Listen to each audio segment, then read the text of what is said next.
8 મીટરો નાખવા તો આવી ગયા, પણ એકેયને ખબર નહીં, જીબીના સાહેબને નહીં ખબર ને પ્રાઇવેટ કંપની વાળાને નહીં ખબર કે એક યુનિટનો ભાવ કેટલો આપે છે.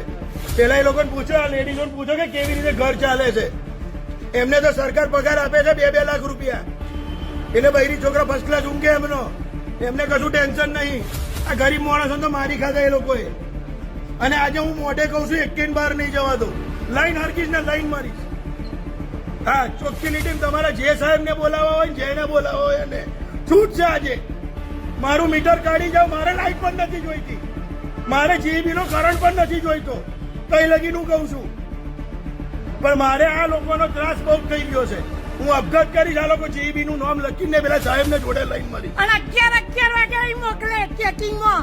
અહીં ડાયરેક્ટ થાય એવું તો કે નહીં. સોડા સાહેબે મોકલ્યા રાતે 11 વાગે આવે ઉપર પછી 11 વાગે પરમિશન